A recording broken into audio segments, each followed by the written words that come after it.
do you have like a good high level explanation for both me and the audience of kind of the current state of these developer tools? What are they focused on? What aren't they focused on? What are the constraints that they're facing?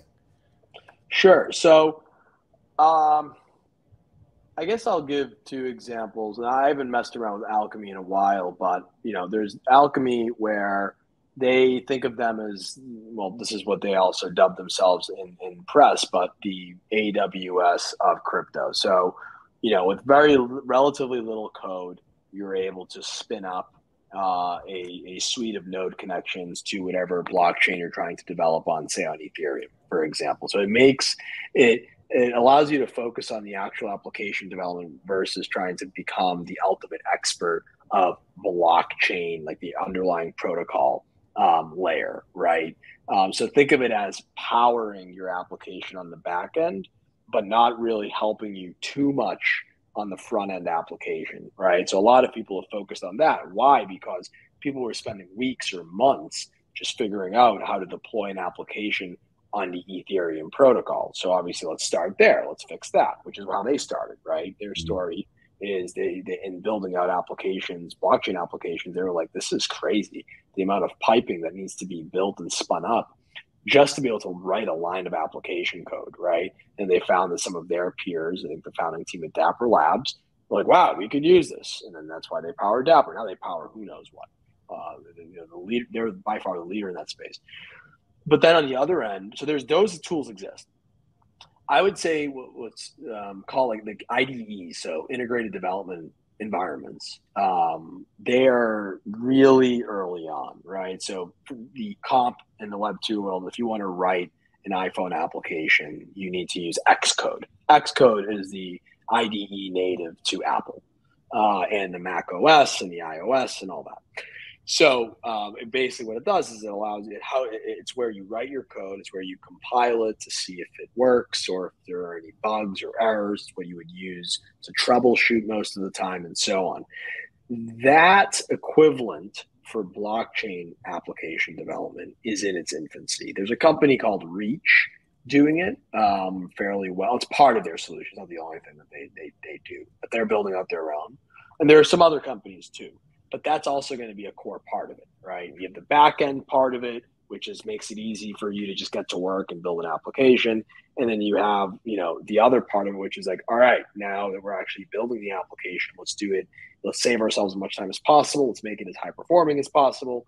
Let's make it as secure as possible. And that's kind of the next state. But we barely have those right now, I would say. So it's launch.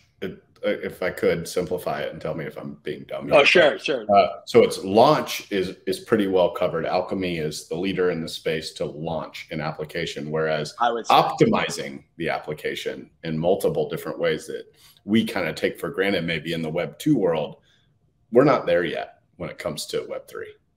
No, we're not. The book is still being written on it, right? Yeah. Because we don't even know how far and how complex some of these applications are going to become, right? The underlying protocols are still being built to an extent. It's like another analogy that I'll give. Imagine being in a pre-GUI, graphical user interface world, right? So pre-Windows operating system, but not DOS, like Microsoft Windows with not Oregon Trail. Yeah, right. Not Oregon. Right. No, exactly right. Not the original Oregon Trail. Like before Apple came out with the graphical user interface, and then before Windows came out with we're before that. We don't even we are in the people like to say we're in the 90s. We're in the 90s from a business development standpoint, from a technology development standpoint. When it comes to developer technology, I'd argue we're in the 70s. Wow. Seriously, I really would. It's that we're like that. I really would argue that. Because there's just so much more that needs to happen, honestly. So we need those operating systems to come to life. I truly believe that we're going to have Web3 equivalent operating systems. What they look like, I don't know. But we need them because of just right now, everything's so fragmented. It's very difficult to even kind of think about in a tangible manner when you think about it from a technical sense.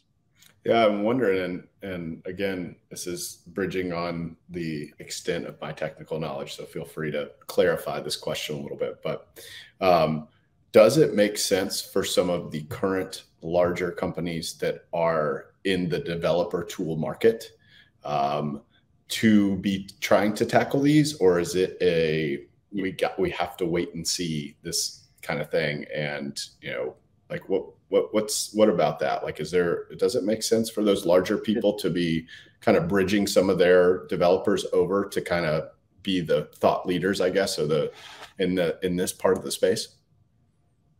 It's a very good question. I mean, the jury is still out. It will still be out for, who knows, at least the next 5 to 10 years plus.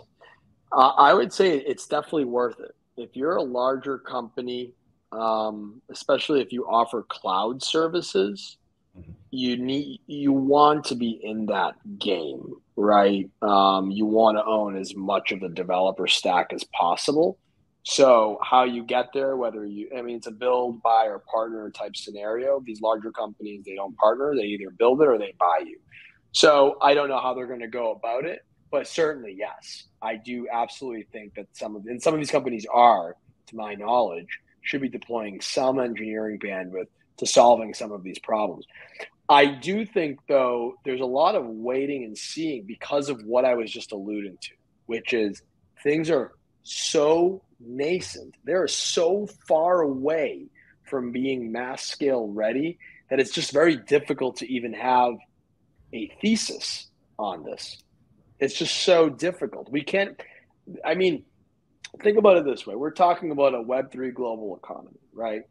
And we're talking about disrupting lending and all this other stuff. And I'll get back to the point.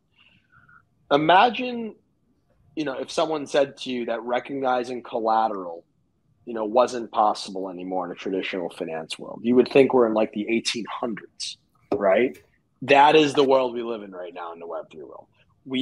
So the point is that there's still a lot of technology that needs to be built that would even make the space big enough and tangible enough of an opportunity worth building for some of these companies, which is where on the flip side, why it's a tremendous opportunity to just start building as much as possible, because we're literally building the early low level blocks of an entirely new financial system.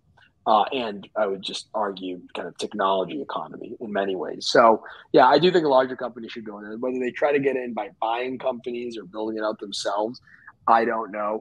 I do think that one thing that I don't ask myself enough, and I would argue most don't in the crypto world, which is what makes a lot of builders special. But it's most of the time you can really think of how an existing centralized, super centralized Fortune 500 Web2 company can come in and do it better than someone else, right? And that's something that people need to be very cognizant of, whether it be building a developer tool, whether it be building infrastructure or whatever else. Nothing's stopping them really. And the philosophical rejection of centralization has definitely disappeared over the last 90 days.